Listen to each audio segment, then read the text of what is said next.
Let us talk about Jamaica. Jamaica, as we know it, has a lot of problems, right? But let us talk about one in particular for now. Minimum wage in Jamaica. You see, I don't know how persons do it, but minimum wage in Jamaica, I don't know how persons live off minimum wage. Persons, well, I myself, I used to work minimum wage, right? And at that time, it was about $6,500 per week for minimum wage. Now it's around $15,000 to $17,000 per week, right?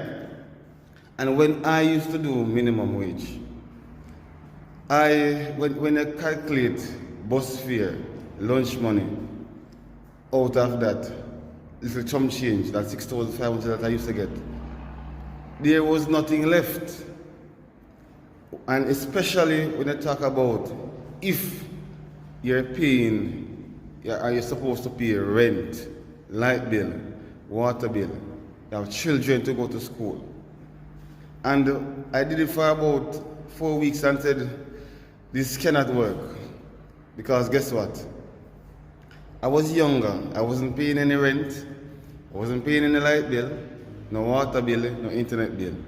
And I was still struggling as a young person, trying to make it for minimum wage. Now I see persons now working minimum wage, and before the week done, they might ask for bus fare, my bigger bus fare, might borrow money to go back to work Monday morning, and the week not finished yet. Or even Friday, my bigger bus fare to buy some food, or my bigger something. And I said, what is the reason? Why are you working then?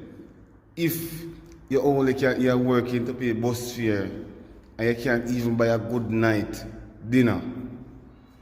And you know, I have so much to say about where the government is concerned. The government, they are not living off minimum wage, you know. And they are still robbing the money. And there are so many benefits that the government gets. And then again, you have the teachers at these schools and all these professions, they are getting good pay in everything. They are making good money, and yet still they are complaining. So some of them are make like 100 times